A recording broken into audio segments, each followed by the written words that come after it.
25वां अध्याय का कथा आप सुनाने जा रही हूँ। बस वैशाख महात्म्य का 25वां अध्याय का कथा बहुत ही सुंदर कथा है, प्रेम से सुनिएगा। और यह कथा मुक्ति को देने वाला है। आपका घर परिवार सुखी संपन्न रहेगा। आपके बच्चे भी देखेंगे कि हमारे माता या हमारे पिता इतना धर्म के कार्य में लगे हैं, तो वो भी इसी में लगेंगे। जैसा देखेंगे वैसा करेंगे। नहीं तो आजकल के बच्चे कहाँ ये सब जानते हैं, वेद पाठ। आजकल तो धर्म कली है, कली में तो धर्म लुप्त सा होता जा रहा है। कहाँ कोई माता पिता का सेवा करने वाला होता है।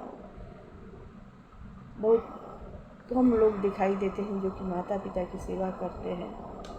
लेकिन यह कथा ऐसा है कि कथा के प्रभाव से सब ठीक हो जाएगा।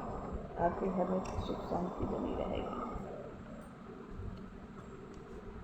वैशाख महात्म्य का 25वां अध्याय का कथा स्था भवानी दाहिने सम्मुख खड़े गणेश 5 देव मिली रक्षा करें ब्रह्मा विष्णु महेश। प्रेम से बोलिए विष्णु भगवान की जय। प्रात की बेला ब्रह्म मुहूर्ति उषा काल की जय हो। सर्वदेव सर्वदेवी वेद ग्रंथ की जय हो। तब व्याध कहने लगा कि हे मुनि, पूर्ण भोग वाले मनुष्यों की मुक्ति कब होती है? पूर्ण भोग वाले मनुष्यों की मुक्ति कब होती है? सृष्टि काल में या अंत काल अथवा स्थिति काल में? सृष्टि की स्थिति तथा संहार काल की मर्यादा कितनी है? शंख बोले 4 सहस्र युगों का ब्रह्मा का एक दिन और इतनी ही रात्रि होती है।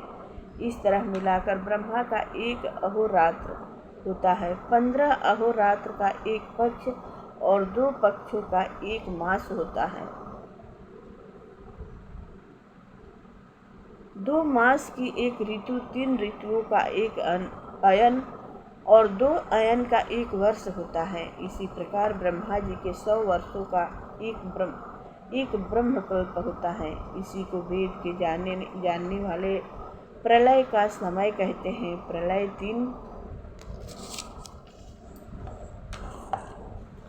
प्रकार की होती हैं। एक मानव प्रलय जिसमें मनुष्यों का अंत होता है। दूसरी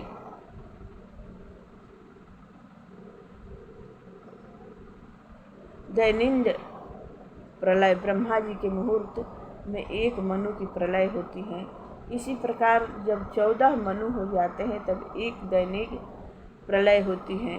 मनवंतर प्रलय में पृथ्वी, आकाश और पाताल तीनों लोगों का प्रलय हो जाता है। परंतु इस मनवंतर प्रलय में चैतन्य जीवों का ही नाश होता है, किंतु लोकों के स्वरूप का नाश नहीं होता। केवल उन लोकों में जल प्लावन हो जाता है। फिर मनवंतर के अंत में चैतन्य जीवों की उत्पत्ति हो जाती है। लेकिन दैनिक प्रलय में लोक और लोकथ सब का नाश हो जाता है। सिर्फ एक सत्य लोक ही रह जाता है। ब्रह्मा जी के शयन करने पर चैतन्य अधिभूतों सहित सबका नाश हो जाता है। कोई तो अभिमानी देवता और मुनि बचे रहते हैं। सत्यलोक के शयन करने वाले भी रह जाते हैं, जो कल्प भर तक सोते रहते हैं। फिर रात्रि के समाप्त होने पर ब्रह्मा जी पुनः सृष्टि की रचना करते हैं।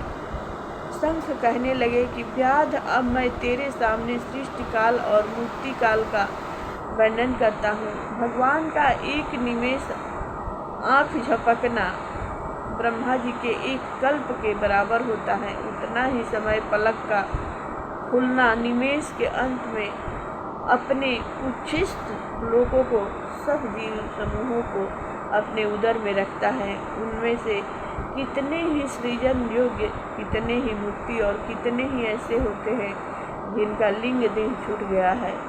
श्रुतिदेव जी कहते हैं कि जब यह कथा शंख व्याध को सुना रहे थे तब उसके देखते देखते वह पंचशाखी वृक्ष पृथ्वी पर गिर पड़ा और उसके कोटर से एक बड़ा भयंकर सर्प तत्काल पाप रूपी देह को त्याग कर हाथ जोड़कर सिर झुकाकर वहीं बैठ गया। इति श्री वैशाख महात्म्य 25वां अध्याय समाप्त। 25वां अध्याय का कथा समाप्त हुआ। प्रेम से बोलिए मंगलमय भगवान की जय। श्री कृष्ण गोविंद हरे मुरारी, हे नाथ नारायण वासुदेवा। श्री कृष्ण गोविंद हरे मुरारी, हे नाथ नारायण वासुदेवा। हे नाथ नारायण वासुदेवा, हे नाथ नारायण वासुदेवा। कथा विसर्जन होता है सुनो सकल सब देव, जो जन जहाँ से आए हैं तह तह करे निवास। सियावर रामचंद्र की जय। पवन सुत हनुमान की